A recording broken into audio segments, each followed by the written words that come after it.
one needs the seas to be wetter. We don't need all our cheese to be cheddar. Our only needs to get better and better and better and better. Hey everyone, it's Jessica Jake, and I have Brad Axelrad with me. He's a consultant, a guide, an adventure seeker. Welcome, Brad. I'm happy to be here. Curious where our conversation is going to go tonight. Yeah, well, why don't you tell me about your latest adventures that you're seeking? uh, I for years was racing motocross and snow skiing and mountain biking and doing all the things that way, and that was fun for a long time. But what's kind of most current and most up for me is I'm living in Mexico now most of the time, and with that comes lots of adventure. And adventure shows up in many ways. Adventure can be snorkeling or going in the ocean or whatever. But what adventure happened today and the last couple of days was electricity. The electricity was out. We get to navigate internet. We get to navigate electricity.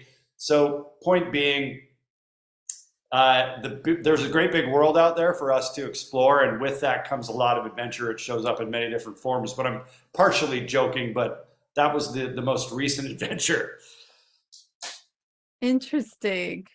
So when you had no electricity, did you go explore Mexico, or is it just how do we get our electricity back up and running? Well, we just moved into this gorgeous space here a week ago, and we moved into another Airbnb that they paid for. They felt so bad. Somehow they didn't pay the bill. It got turned off, and we're in this new place getting set up. And we moved into another one. So between the moving and the finagling, and I've been on so many podcasts, I was able to work around that. But no, I didn't go out and play so much. It was trying to navigate what was happening, and I had so many podcasts scheduled, it wasn't really the right time to go unplug. But we will do that tomorrow. Oh, good. Oh, that's Yeah, good. go Good. snorkeling tomorrow and playing a little bit tomorrow. So do you move around a lot? I have, but right now we signed a 6-month lease here, and I've done kind of a whole mix of things. I've done full digital nomad, backpack, computer, no car, totally different here. We've got a 6-month lease, scooter, car. I'm about to import another car and sell the one I have here. My girlfriend has a car. Like, point being, totally living domesticated in a gorgeous, North American grade place. Like, you can find anything you want anywhere you go. But for the most part, in order to be effective in my life and work, I need to ground for at least 30 days, but we're doing 6 months for a couple reasons, and that feels right. Oh, interesting. Interesting. So have you lived in Mexico before? I lived in Mexico in the pandemic. I've been down here since Halloween. With a month back in the States, lived in Thailand, Costa Rica. I've done the full digital nomad thing where I was traveling around the States. I've just done all different variations of it. But I find in order to be effective, 1 month minimum in one place seems to be the best. Got it. Got it. Oh, wow. That's super cool. So 6 months in one place Yep. is new for you. Well, it's not. I just did 6 months before I started traveling for a couple months, but 3 months seems to be the right optimal amount. 1 month is kind of the minimum. 6 is a little, at about a month 4 or 5. I'm thinking, man, I'd kind of like to float around a little bit. So I think the 3 month is best. But like I said, there's a myriad of reasons why we did 6 months this time. And yeah, so we're gonna focus a little bit. Oh, how cool. Yeah. Cool. So what were some of the favorite places that you went to? Here in Mexico or just In general, anywhere? that whole Anywhere in the adventure. world. Well, Maui, a long time ago. It's been a long time since I've been there, and with that being in the news, it's definitely up for me. One of my dear friends who's no longer with us, my first mentor that taught me to ride motocross, ride a dirt bike, lived in Maui for a long time. So that's been a little bit present for me over the last couple of days. And I'm thinking of the time I spent there. I did a month there with him many years ago. It was really beautiful and amazing. certain parts of Costa Rica are really special. Some parts in Thailand are extra special. Um, but I do like a lot of the U.S. I like Boulder, Colorado is really special. I do like the mountains in Colorado. Lake Tahoe is very high on the list. San Francisco is a very special place to me. I spent a lot of time in the Bay, and Orange County, where I spent a lot of time. Laguna Beach, Newport Beach, magic there, absolute magic. Very cool. That's a little north of me. I'm in San Yep. Diego. Yeah, really close. Yeah. Cool. And so your work allows you to go all over. You do consulting. What kind of consulting are you into? Yeah, well, not all the time am I totally mobile, but most of the time. I just sold my ownership interest in a biohacking company that I'd founded with a business partner, and we were producing live events and teaching others to create their own community events focused around health and wellness, but in particular more biohacking, which is kind of the new term of health and wellness. But um, you know, my last consulting gig, like where I joined a team, I was actually the COO of the Independent National Convention, the political party that just happened in Austin, Texas in April. So sometimes I join teams. Most of the time I stay sort of, you know, autonomous and very mobile, very flexible, and I'm just adding value where I can. And yeah, so most of my consulting is for high functioning entrepreneurs, but also that's more on the executive coaching side. But the consulting side is really traditional business consulting. I've worked with 8-figure businesses and health and wellness and some other verticals. But I also like working with other coaches and consultants to teach them to build their business. That's really fun as well. Do enjoy that. Neat. Setting them free from the rat race. The rat race, huh? Yeah. Yeah. So that's rewarding though, because I look at things in terms of amplifying love in the world. And so as you're helping people to spread things that help people heal or maintain their wellness or increase their wellness, then that's a great reason to get out of bed in the morning, right? Yeah, having a purpose definitely gets us motivated. And like you said, I like working with purposeful people that are creating impact. There's a ripple effect. If I can work with the leaders of movements or tribes or communities, then it's a lot better. Yeah. So what kind of tribes have you worked with? Well, the biohacking communities and transformational leadership. Yeah, biohacking, transformational leadership community. That's where I've spent a lot of my time, is folks that are executive coaches, they're corporate trainers, they're healers of sorts, they're speakers, they're messengers, people that care about others. Chiropractor, a long time chiropractor, a stem cell doctor in Newport Beach for a long time, several years. Yeah, folks like that, people that are doing good work in the world. Right. Yeah. Very cool. Yeah, that's where I'm at too, is needing to feel like what I'm involved in and where I put my time is making a contribution For sure. in the world. Yeah. Yep. Yeah, that's the politics felt a little bit out of alignment to me. That was and I noticed that pretty quickly. I was like, wow, this is really cutthroat. And Okay. I'm looking for a little bit more of a love space. Although being the independent party, there was a lot of different free thinkers and a lot of unity. We're trying to unify a lot of these sort of rogue or independent parties and bringing them all together. Even merging the Libertarian Party into that was an interesting sort of bridge to gap. But yeah, it was really a fascinating thing to see politics, but not quite as love-based as I needed or hoped. That's for sure. Yeah. But getting everyone in a cohesive state, which I assume you did, and then they're able to make an impact that hopefully you were aligned with. Yep. And so it could be a little bit prickly sometimes, I guess, for sure. For Neat. sure. Yeah. Is there a brand that you worked with where, maybe if they didn't come to you for the consulting or the coaching, that they probably would have fizzed out or given up, and now you look at what they did and you're like, wow, I was there to like support that and help navigate that into fruition. Does anyone come to mind? Typically, if someone's on that trajectory, in my experience, it's not really up to me. I add value. I love seeing the dog in the background. It's so great. I'll add, hello. I'll, I'll add value where I can, but those high performing teams tend to be high performing no matter what. They're gonna get there. But yeah, I can think of a couple for sure. But for the most part, I don't want to take the credit there. I'm just a subtle guide, and sometimes not so subtle, because we do need to face our dragon. That's my brand. Look at that face. I know he's The face on that guy. he adds value to my life.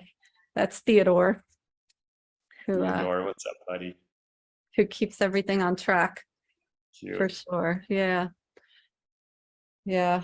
Oh, that's cool. Yeah. So when you talk about facing your dragons, tell me what that looks like. Yeah, so I've come up with 5 core things that keep entrepreneurs or pretty much anyone stuck, but for the most part, these are entrepreneur focused. Business owners, entrepreneurs, even salespeople. But it's imposter, scarcity, value, unheard, and critics. Okay. So one of those 5 or all of them at once can get in the way of us taking the leap and setting ourselves free in some way. So what I like to say is we should face our dragon, take the leap, and then we'll break free. And those are the hashtags I use oftentimes. And if we don't have the courage to look within and really allow people to look inside of us as well and give us feedback and really hear the feedback, we're going to stay stuck. So the first part is to have the courage to look inside and to face ourselves and to really be with ourselves, good, bad, ugly. Yeah. Learn to accept and love those aspects. And then, we've got to leap. Sometimes we've got to just jump. We don't know where it's going to go. You leap to Mexico, you leave a job, you start a business, anything. And there's that courage in the leap. And then you'll break free from whatever you're shackled to, basically. That's kind of the. So we have the WellCOA Summit coming to San Diego soon, which is the Wellness Council of America. Nice. Unfortunately, I don't remember her name, but one of the speakers was talking about imposter syndrome, but also talking about how there could be this gender basis or cultural or race-based like internalization of, or maybe even in your life, you didn't get to move forward because of people, not liking the way you looked or your gender or whatever. And I thought that was interesting because I always look at, I take a lot of times to look from the IFS perspective, which is internal family systems. Yeah, and to say like these right parts, on. yeah, right. Like the parts are, their intention is to help you. And I really didn't think about like those internalizations from that perspective. So I thought that was really fascinating.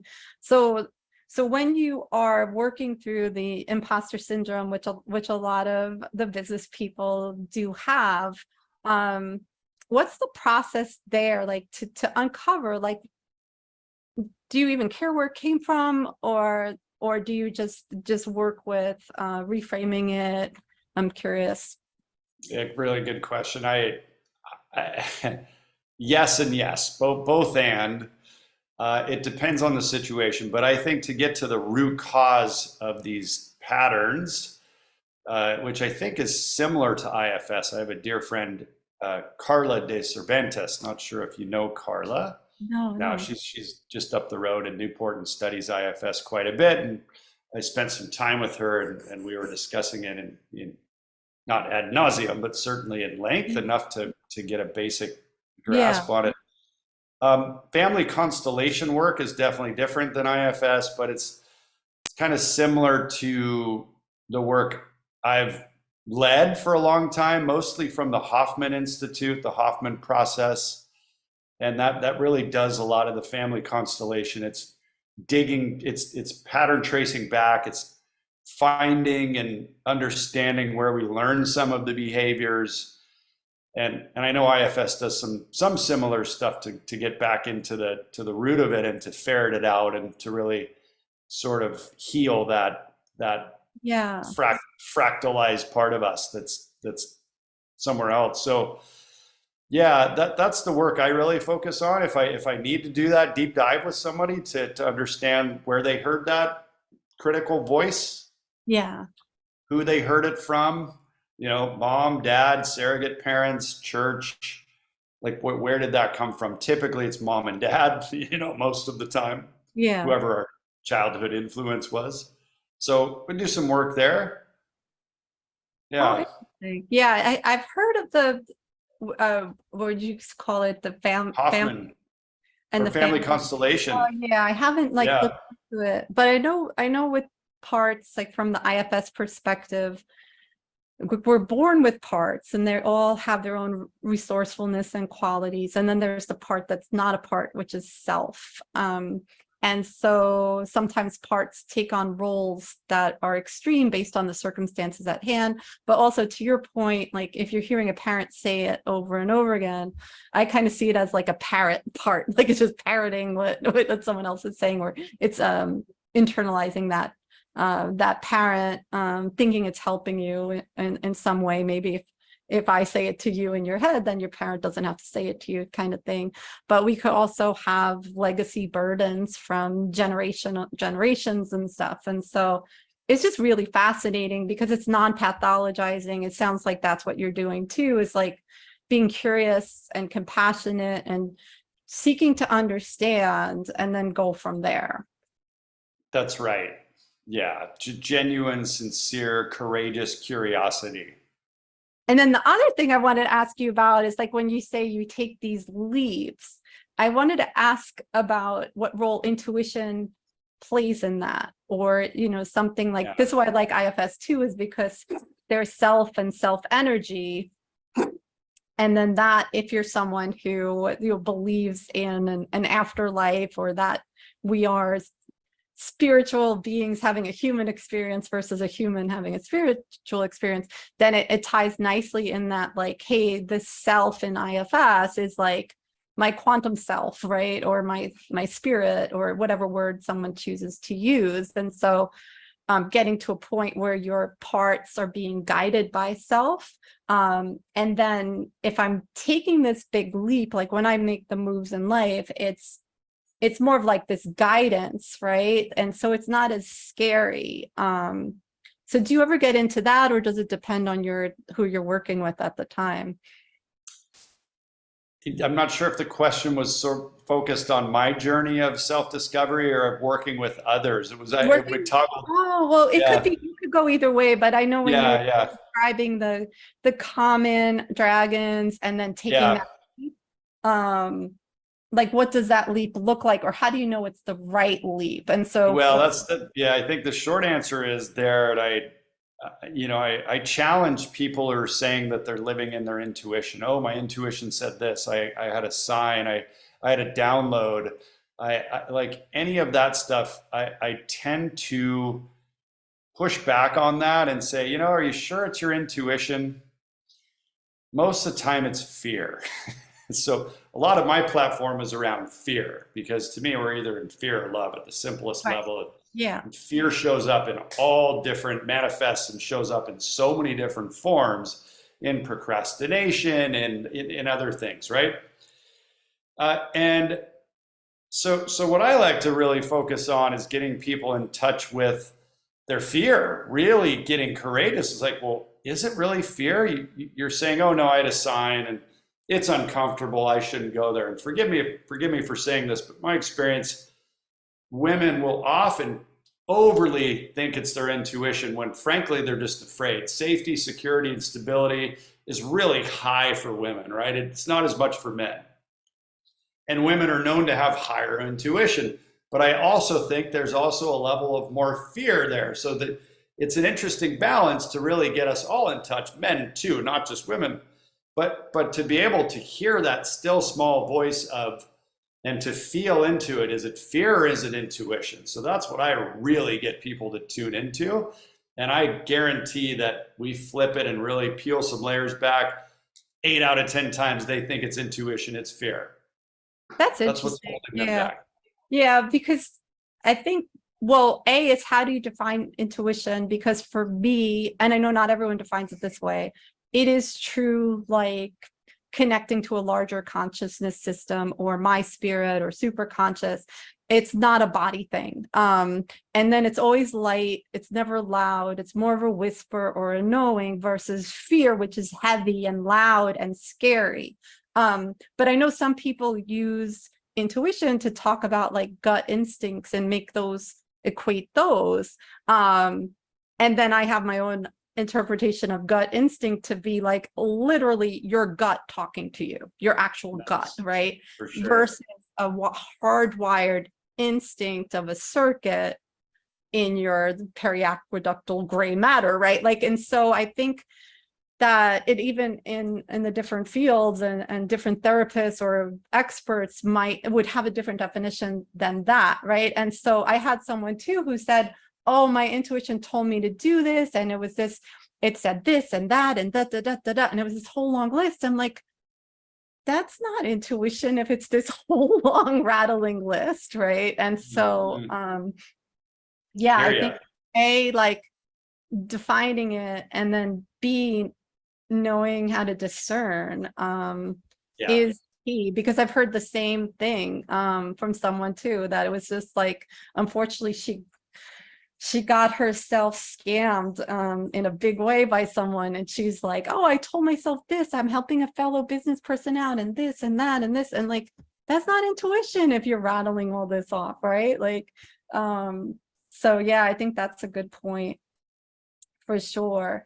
So do you have that advice to people in general on like when to know it's the right leap? Is that something you want to bounce around a little bit? It's fascinating to be in this conversation. I mean, I'm super high, an HSP, highly sensitive person, and clairsentient and empathic. So I'm really tuned into those subtleties that you're speaking of, and most of the time, and even in my experience, it's been fear that I'm navigating. And there's intuition there, yes, of course. There's these guided moments where I know that if I'm in total reverence and peace, and they can be really quiet or they're really loud. It's both. I've had a voice come in only 2 times in my life and speak extremely clear, like conversations with God, from that book, just like clear. Yeah. But most of the time, you're right. They're subtle. It's for me, it's a feeling thing. Being clairsentient, it's really in the body, and that my psychic ability shows up in the awareness that something will be happening. It's like, oh, that's going to happen, but that's also a conversation I've asked a lot of my thought leader friends, some of the biggest names on the planet around this. It's like, okay, is it manifestation or is it intuition? Meaning, did my fear come up and I started reverberating that out into the universe? Oh my gosh, I'm going to get in a car accident, and they did get in a wreck 10 minutes later, or did I create that? And I've yet to get a good response from anyone. It's like, did I manifest it or did I intuit it? So there's just many layers and nuances to this, and I just stay open and courageously curious about all of it. I don't know. And I think the I don't know is far more powerful than I know. So I try my best to stay in the, anything's possible. There's infinite possibilities in the quantum field and in our experience. Us small carbon freaking bodies, like we're minuscule to the creator creatrix that's out there that's exponential. Oh, I like that word creatrix. I haven't heard that before. Yeah. Creatrix. Who Very cool. knows? God, goddess, we have no idea what's out there. I mean, but some people are certain, and I have no idea. It's interesting too, though, because people who've had near-death experiences or out-of-body experiences, they come back into a body, but they always say there's like no word, there's no words, right, to say it. So yeah, I think you're right. It's like if you think of a 1D dot on a piece of paper, or 2D, like a little square on a piece of paper, and their world is just being a square on a piece of paper, and then suddenly you walk over and you doodle, seashells, and the square wakes up the next morning and it can't even comprehend, how did the seashell get here? And like someone's trying to say, well, what if there's this 3D area? Because we are like, right, where I can't imagine the dimensions. I had to take linear algebra into 5 dimensions, solving math, and all I could do was like memorize how to solve the formulas, because I couldn't even try to like picture, like I get lost in 3D. You're gonna tell me 4D, 5D, tell me all these other things. So yeah, so I think it is incomprehensible, right? But that there's something else, right? And in your car accident example, I would say it could go both ways for sure. I mean, that's what I would think. It could go both ways. But I generally think that like we get in the way of that beauty of consciousness, one truth, love shining through. Not that we're going to make something bad happen, right? Or we have to ask for the help, because so many people who've had these different experiences, and maybe you could share about if there's any plant medicine adventures or what have you. Yeah. You want to share, but they always say like we have free will, and so none of those other entities are going to come in and help us unless we ask. So it's like, do I have this psychic ability that something happened and I foresaw it? Like, sure, that could have happened. Did I get so rattled up that now I'm stressed out and now my prefrontal cortex is getting diminished blood flow and I get in the car and I get in an accident? Sure, but I don't think it's like any kind of larger field, like really manifesting like the something bad. I mean, and then you could say, oh, well, there's a darkness or whatever, but I don't know. I just think it's an interesting question to go back and forth on. Yeah. But I don't know. It could be like, if you have that feeling, to not go in the car, then just in case, right? Yeah, but I do want to add this other layer that sort of scrambles it even more. So there's been so many times I'd be sitting on the start straight about to race motocross in Southern California, Northern California, Nevada. And there's 39 other people, bloodthirsty competitors. It's the #1 most physically demanding sport on the planet. It's amazing and it's crazy and and it's dangerous. And I'd be sitting on the start straight, a couple minutes before the gate's gonna drop, before we take off for the race. And I'd have a voice come in. This is the time you're gonna break your neck, Brad.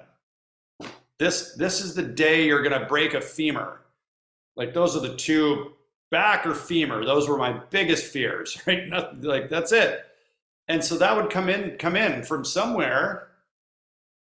And those never happened. I mean, I did ended up cracking a vertebra on my back, and I ended up quitting racing motocross because of it. I didn't know that's what it was until many years later. I thought I had a hernia. I was just getting pain down in my groin from my lowest vertebra and disc in my back. But anyway, the point is that little fear voice is just, some places might call it the dark side. Like, it's all fear. It's almost always fear. It's all BS, and we hear these little voices, and they're not real. So that's all I'm checking in with. I'm always pushing back. Like, most of the time, that little voice that comes in, it's just all fear. Yeah, I would say, like, IFS wise, it's a part, kind of looking out to scare you so you don't get in the car. But what I heard recently through the Havening Techniques conference, well, at least they were chatting about it in the chat. I'm trying to catch up because it was like in Ireland, so I didn't like watch it real time. But the idea was to think of thought as another sense. And so in line with what you're saying of like, this is just BS or whatever, it's like, oh, that's almost like just another sense popping in, that I don't have to super identify with it. Yeah. It was just a curious little one-liner that I was like, oh, that's kind of interesting. Yeah. And that I want to share though that I've had many near-death experiences, not literal, but from my understanding of anyone that's had a near-death experience, I've been where they've gone. Cool. And cool. And the place and how I've gotten there is through a plant medicine called 5-MeO DMT. And it's the strongest psychedelic on the planet. And it literally, you go into the void of the afterlife. And it's, the DMT is released through our pineal gland. Some say when you're born and some say when you die. So I think it's a way that you come into the world in this beautiful spiritual experience of oneness, absolute oneness. And when you die or have a near-death experience or inhale the vapor, you have the very exact same experience as somebody who's going into the afterlife. So it's beautiful. It's ineffable and totally explainable in many ways. It's just absolutely beautiful. That's cool. That's cool. I could go on, but I'll no, I'd love that. I'd love to hear that because I haven't like tried that. I did invest in psilocybin stocks because nice. I think they hold this promise for Agreed. a lot of reasons, right? And then they all tanked, but now I'm just holding on to for the long haul. But yeah, so I see that as like a promise. And I was actually noodling on something today, and like it's like a draft in a blog of like, you know how the cats have whiskers and the whiskers let the cat know how big its body is, and it's like you cut the cat's whiskers too short, right. It's gonna get crammed in somewhere. If the cat's whiskers are too long, it's not gonna go places. And so like our brain is like limiting us. It's like the whiskers of the cat telling us you are in this body. Then you have some people who are like, this is not my arm, get rid of it, I need this gone, this is not me, like on one side of like some kind of body identification disorder or something, or phantom limb, or the neuroscientist who had a stroke of insight, like all these things that it's like, oh, we're not really contained in here. And that's what I think those medicines do, right? Like they help release the brain from saying, hey, you're only a body, you're only in here. And now that doesn't get to constrict you anymore, and you're just expanding, right? Yeah. That's very true. And I don't know if you've done them yet or if you're just invested in the psilocybin, but and the psilocybin molecule is just one small variation from the DMT molecule. It's a very similar molecule. Brilliant medicine, all of those. There's a couple different DMTs. Like right now I have the ayahuasca vine on my neck here, which is, so that's NN-DMT, and then the 5-MeO DMT actually comes from bufo, or it can be the bufo toad, or it can be synthetic as well. But brilliant medicines. There's great promise in the psychedelics. And if anyone's interested to explore this go on YouTube and Google the Spirit Molecule with Joe Rogan. It's free. It's on there. The full documentary, like an hour and a half from 2010, and it just lays it all out so beautifully. It's really cool. That is cool. Yeah. Interesting. Yeah, so what are your thoughts on bad trips? Like bad psychedelic trips, or? Yeah. That's interesting. I've had a couple, but I really think we need to have done a little bit of facing our dragon and healing some of our trauma before we do it. You can go right into it, and you're going to get into your trauma and ferret it out, whether you're ready or not. It's going to face itself and you. So there is some value in that, but I also feel that sometimes we need something so strong and potent to pierce the veil of protection, the many layers of protection, that we donkey punch our ego, and it just has nowhere to go, and it can't hide anymore. It can't protect you, and it splits you open, ready or not. So Okay. there's great power in piercing it. And, but bad trips, I'm trying to figure out how to respond to that. Like, I think the bad trips come from resistance, and whether we know we're resistant or not. He's so cute. I haven't had one just hanging out like that, just looking. Some on the lap, maybe in an interview, but never just staring at me. It's so great. So the only thing I can reference bad trip is I did LSD in high school, and I swore I would never do it again. And then fast forward, I don't know, 25 years, and I did it and had the time of my life. And I have since gone on to do it a couple times since then with great joy and great transformation. So he usually gets a little bit of like mushy food with his kibble before I teach. But today I completely messed up and did not show up to teach my night class. And so That is so horrible. I gave them kibble and no mushy food. And then after class, because there was like 2 minutes between that and hopping on here, I gave them more kibble. And he just like, he knows he's missing out on that mushy, That's what he's looking for. it's a special like intestinal diet food, but he's like, wait a second, we're usually not sitting here at this time, and I do need that food. So, but I'm gonna put him on the floor. Maybe he'll go by his favorite other spot, which is to sit in front of the air conditioning. But no, he's going over to the bowls. Like, you might hear clanging in the background, like to get the point across that clang. I just wanted you to realize this is an empty bowl that should have my yummiest yummies in it. So I love when you see the animals like clunking on it. Have you seen the cat? There's a cat that he's sitting there, hitting the bowl. Clank, clank, oh clank, yeah, clank, yeah. clank, just waiting for the freaking mama to come over. And I don't like him to be a complainer, but if he is yelling because his water bowl is empty, then I'm like, oh, that's my bad. I deserve to be yelled at for that one. But one day he was yelling at me from the other room, and like I could tell, like the mad barks. So if you've had animals, they have all different barks. yeah. And so I'm like, okay, he's yelling at me, but he waited for me to figure out that his bowl was empty. Like usually he'd be like clinging the bowl and yelling at me like, this is empty, come fill it. But he, I guess, was just like so annoyed that I didn't fill the bowl. He's like, I'm going to even let you figure out what you did wrong. And I'm just going to stand Oh my God. middle of the room and yell at you till you realize the error. So yeah, he's quite a character. Then I have a silent angel that is also in the background there, who Nice. not making a peep. Little. Do you have? I guess with your lifestyle, do you ever have pets? I have, and I loved my cat for 12 years. Such a cool cat.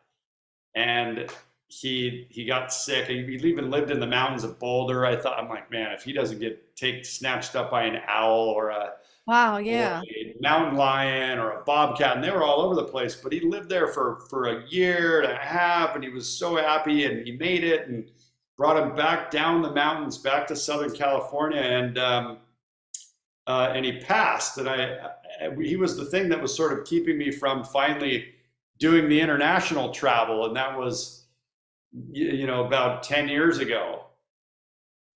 So the answer is no. I don't want animals as much as I love them, and maybe at some point, but I know people that get them selfishly, and then they travel for long stretches, and they don't really take care of them. They pawn the dog off to friends and stuff. I'm like, I couldn't do that, No, it's the commitment, it's the life.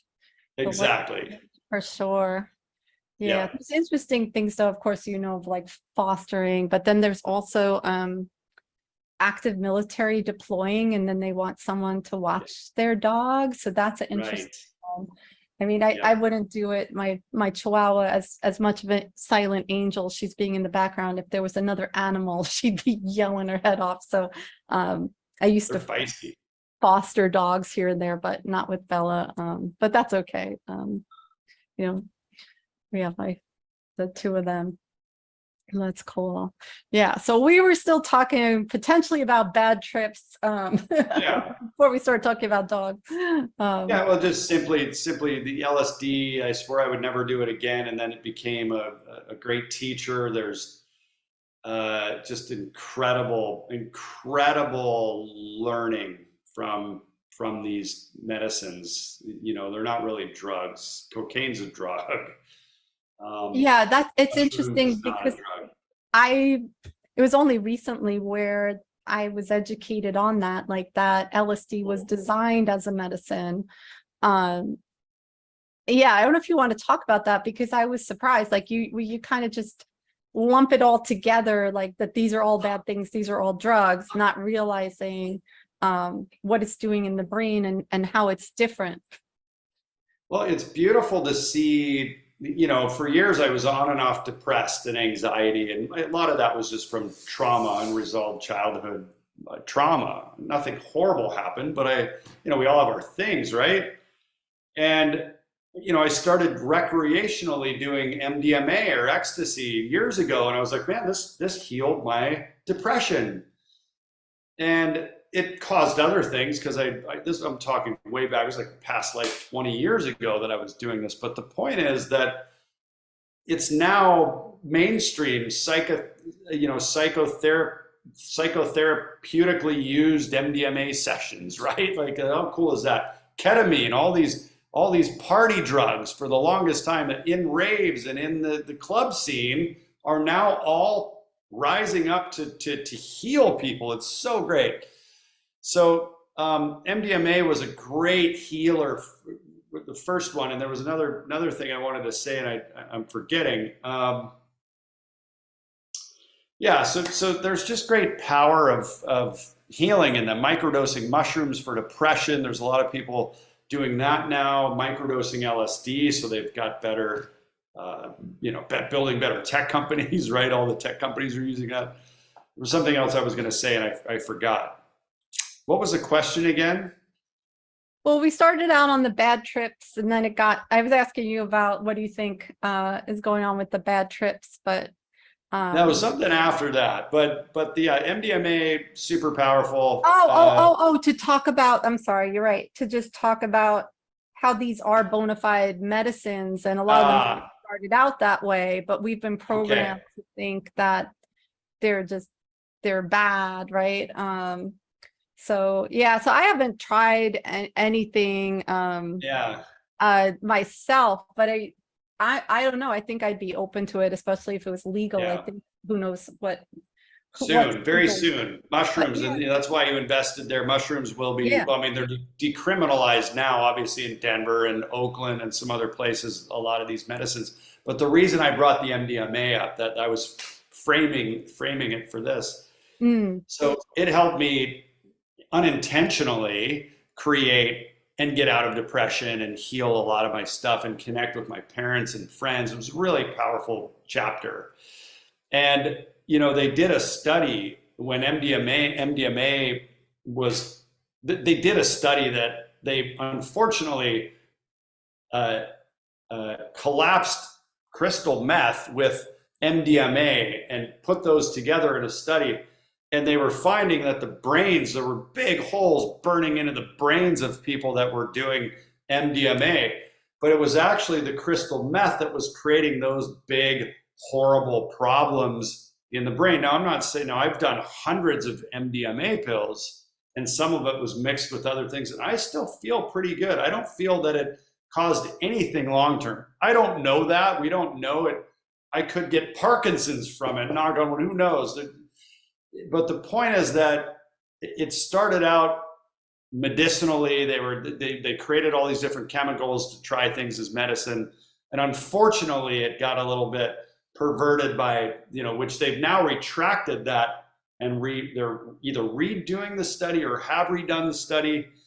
So it's kind of interesting that MDMA is now becoming so mainstream. I have a doctor friend in Newport Beach who did not renew her license, so her medical license with the state, so that she could do psychotherapeutic MDMA assisted psychotherapy.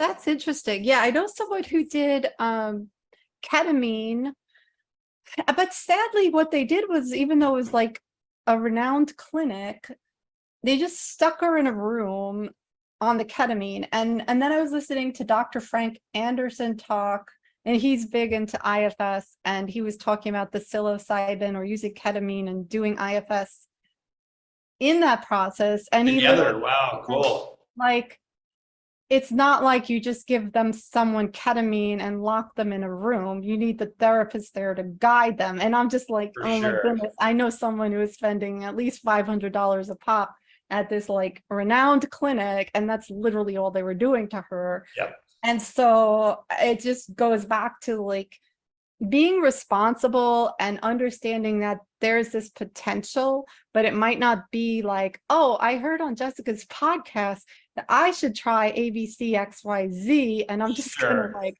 throw it in my mouth and consume it. But I would say, like your friend who's like probably gonna have like a protocol for doing it, or understand working into it, or working through certain traumas or whatever before delving in, or having someone where it is legal to have a true psychotherapist there with you to do it. Yeah. Because otherwise, and also you might buy the wrong thing, it might be laced with the crystal meth, etc. So Yeah. that's why I always say, like, I think it holds the promise. It's not something I've tried.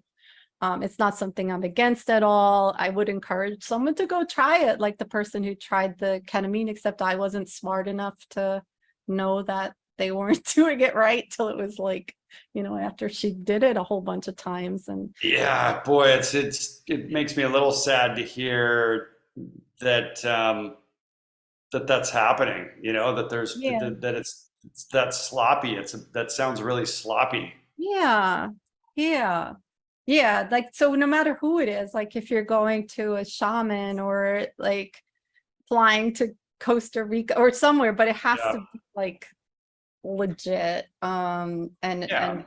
be careful and know what you're getting into for Also sure. very true. Yeah, Yes. yeah, yeah. So, but that'll be interesting just to see how it all unfolds. I'm glad it helped you so much. It did. And I've interviewed really great people on my podcast, and we talk a lot about these different things. It's just faceyourdragonpodcast.com yeah. or faceyourdragon.com. You know, I've interviewed and talk a lot about fear with the first guest, Don Miguel Ruiz of the Four Agreements. That was guest how number cool. one. Nice. Gay Hendricks, Big Leap, Conscious Loving was guest number two. Christine Carlson, Don't Sweat the Small Stuff, blockbuster book series. She's guest number three. Barnett Bain, who produced What Dreams May Come with Robin Williams. We talk all about, you know, Robin's his experience with Robin, and yes, just brilliant friends that I've brought on my podcast. Yeah. So could be some good conversations to listen to there. Oh, I'm definitely gonna check that out. Thank you for sure. Yeah. Yeah, yeah. That's great. Oh, I felt like I had like another thing I wanted to ask you, and I just kind of lost it. But what was I gonna say too? I don't know. I forgot. I'm so sorry. No, you're forgetting. Well, it's late. I mean, it's almost 11 here. It's getting late there too. Yeah. Oh, I have another question though. So I'm a big fan of lucid dreaming and Charlie Morley's work. I don't know if you've talked. Oh, actually, if you haven't talked to him, maybe bring him on your podcast, because you deal with all this stuff in your sleep. And I've literally done it, like called out to my inner child, and it was this ghastly, like little white, skinny, pale, you know, girl. And I was like, "Are you my inner child?" And she didn't answer me. And I wanted to hug her, and like then all these scary things are coming, and I'm like literally hugging all the scary things. It was just incredible. Like there was other things I've called into my lucid dreams, like I had a dream as a kid that I was on this bus and the bus driver was kidnapping us, and we were by this like grassy park, and I was just so terrified that like even if I think of that nightmare, like I was still like icked out by it. And so in one of my dreams I was like called out to like go to the bus, and I was basically like just kind of like falling through blackness. And I was saying like, I trust my dreamer, I trust my dreamer. And then I came Yeah. out down on the ground and like went out into a field, and everything was fine. And then when I woke up the next day, I really felt like there was this burden off of me. When I went out to walk my dogs, I just felt safer. And it's just like this magical thing. It's like, I'm curious if you've ever done that kind of work, because it's like literally facing your dragons in your sleep, right? Or Yeah. potentially a conversation to be had there, as well. Yeah, I haven't intentionally done the work and haven't really studied lucid dreaming or like remote viewing or any of those kind of things. I haven't really gone there. I hold the dreams a little loosely. I think we can create meaning out of anything, so I'm cautious to really try to make sense or make meaning out of something. Anywhere I go, I just again try to stay open and flexible and courageously curious. I think of dogmatic things like religion or even human design or any of these things. And I think we can get a little off path as soon as we start attaching meaning to something. So that's my thoughts on that.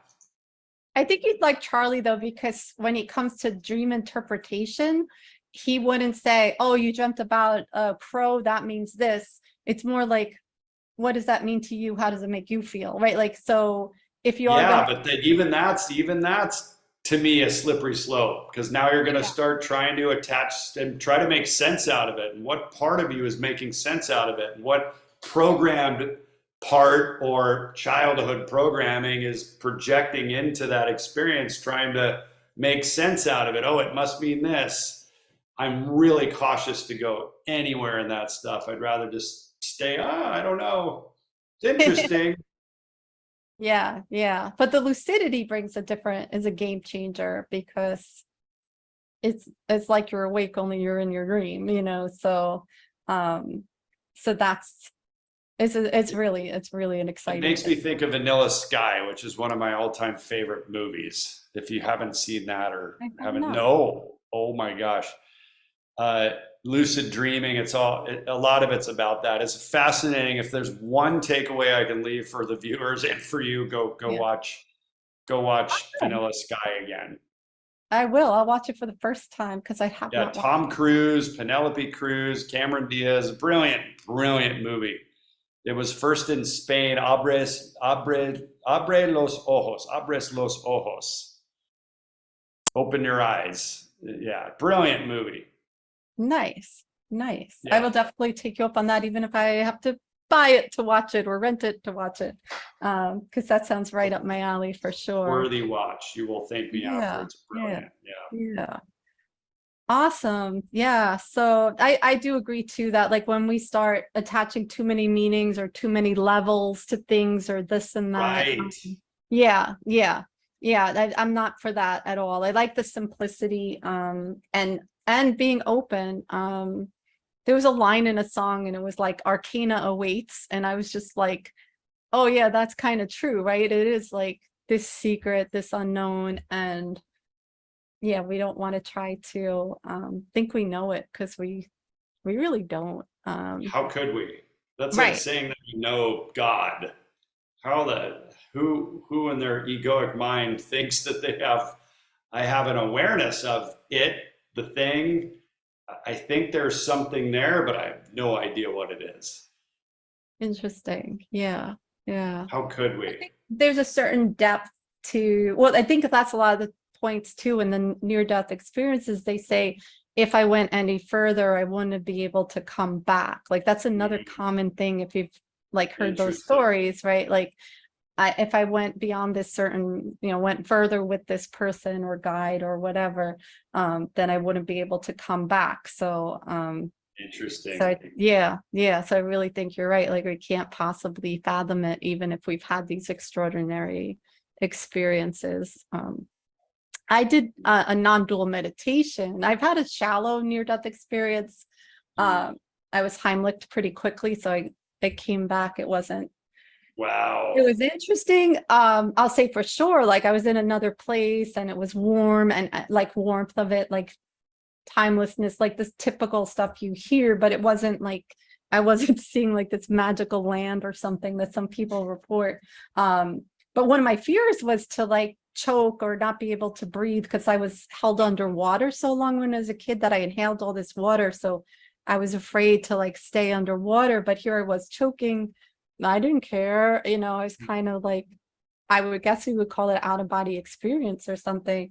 But I had a more profound experience doing a non-dual meditation. So probably similar to what you were doing when you were doing the MDMA or DMT, yeah. DMT, Not the MDMA is not an out of body. It's a very in body. Yeah, it's very, very different. 5-MeO, there is no aspect of you left. Wow. So there is no construct or personality or identity. So that's what you learn to surrender into nothing. So I'm going to say this. Hold on. I'm going to say this the wrong way because I can't pronounce this word, but I would love your opinion, or to toss around ideas, because I know you like to be open, on what happened to this person. So she did ayahuasca. Is that how you say it? Yeah, that's correct. Okay.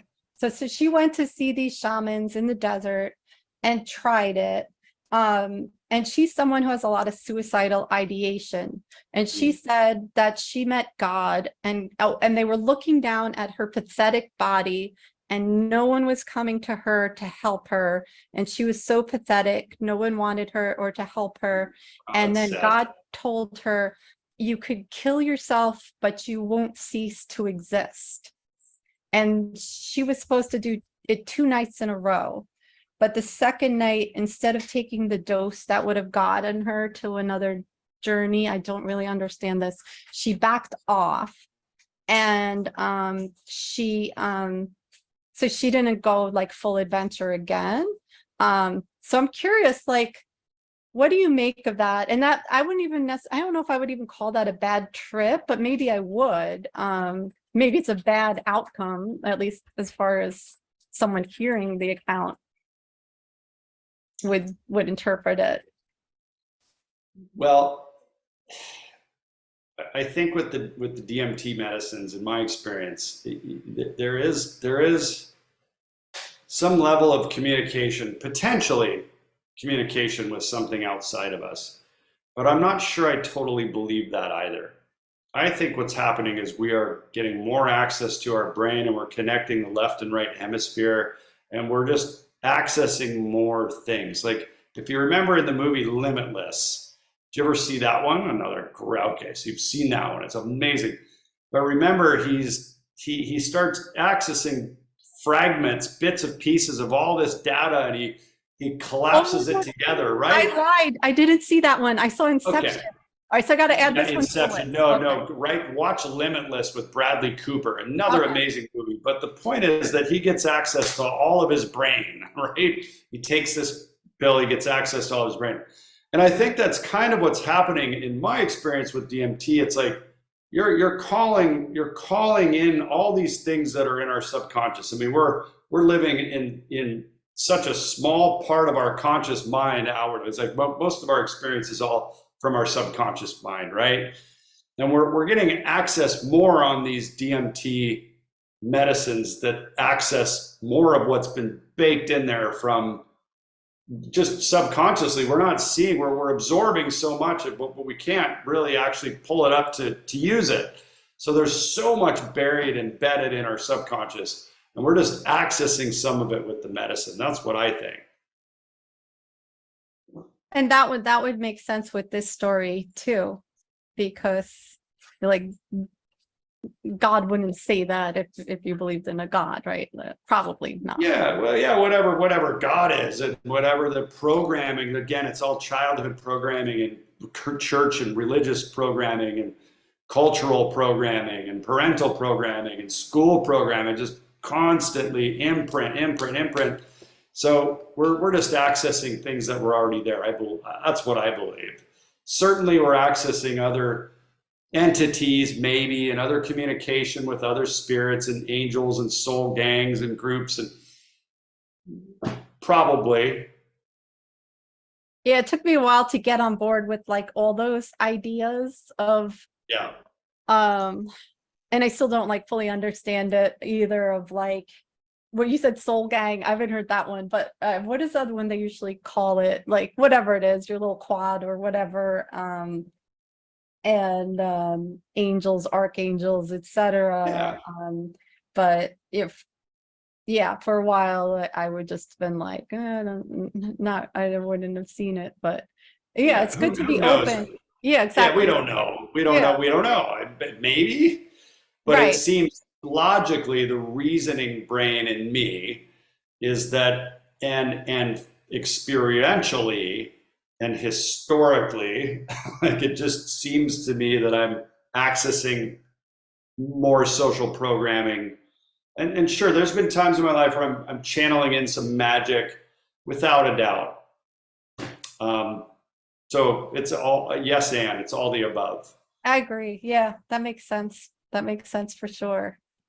Yeah, so Cool. that's a rough one though for someone who was like trying to give it a shot at like wanting to know what it feels like to want to be alive, because that's what one of this person's friends says. Oh, I did it, and then when I came, I felt like I'm so happy to be alive, or I'm glad I'm alive, or for the first time I felt like I wanted to be alive. And that's what she was hoping to get, but that's not what happened. Well, we have to go back in, and sometimes there's different medicine that, ayahuasca is not for everyone. Combo, which is a frog poison that you burn into your skin and drink a bunch of water and purge, like that's not my medicine. I did it once. I don't think I'll do it again. Maybe, but probably not.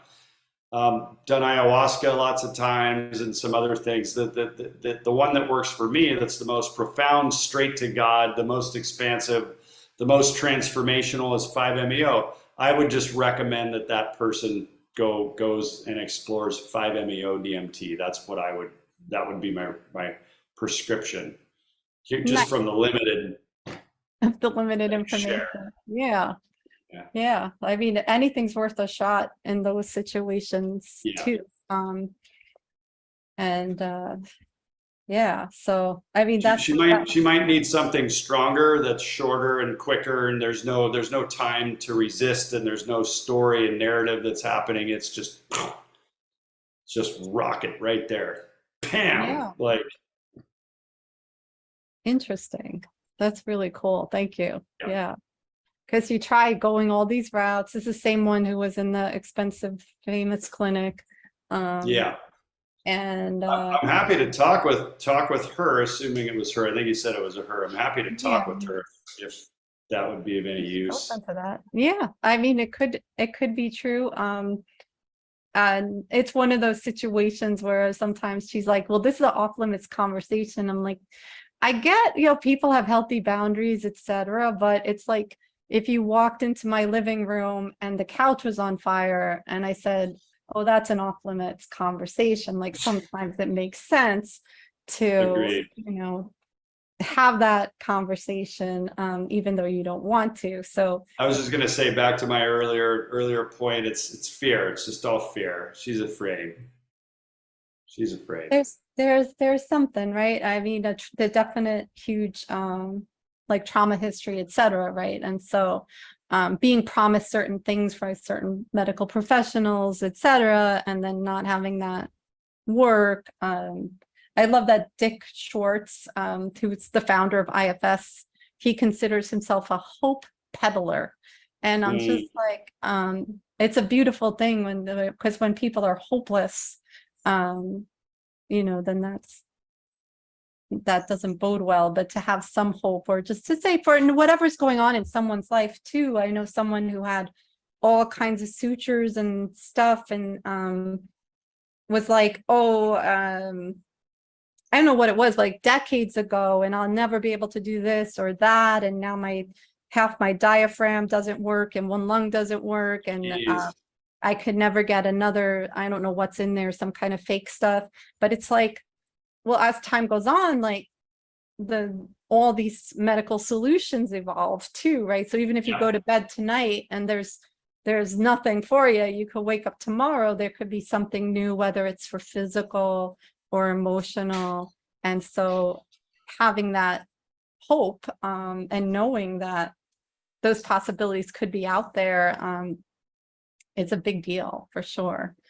Yeah. So, all right. So we covered so much ground today. Yeah, it was a lot. Yeah. It's great. So happy to have joined you tonight. Yeah. Thank you so much. So if there's something, as people are listening, that you would want to challenge them or invite them to try out for themselves, because I know we were literally all over the place, but maybe dragon themed, maybe don't challenge them to try something that might get them put in jail, but for taking something that's not quite legal in their area. What would you suggest that people might want to try? Yeah, well, the first, not even try so much as just explore. I would just go watch the movie. It's not illegal to watch The Spirit Molecule on YouTube for free. Okay. With Joe Rogan. So go type in the search bar, Spirit Molecule, Joe Rogan. It'll show up. That's the first thing. Second thing is, I would personally recommend to everyone on the planet the Hoffman process. And I'm not affiliated with them anymore. I was for a couple years in 2005 to 2007 as a graduate facilitator. HoffmanInstitute.org. That's the second thing. HoffmanInstitute.org. Just brilliant work. And of course, IFS and family constellation work, which is very similar. So I'm challenging you to look inside. That's the big thing, and to really do the deep work and consider that there's something else outside of there other than traditional medicine. That there's other biohacks, and that there's ways to get access to more of our brain and our spiritual essence through medicine or deep, trauma release work like the Hoffman process. Yeah. Oh, that's and IFS, of course. Yeah.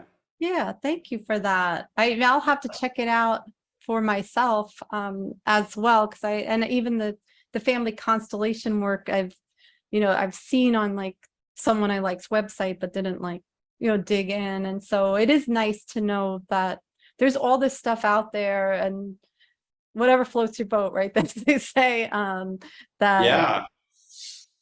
that for one person it might be, hey, I'm going to try that Spirit Molecule, and for someone else it might be like, oh, I'm going to try the Hoffman Institute or IFS or what have you. So all right. Well, yeah, I mean, this was definitely a fun conversation for sure. Made me think about lots of different things.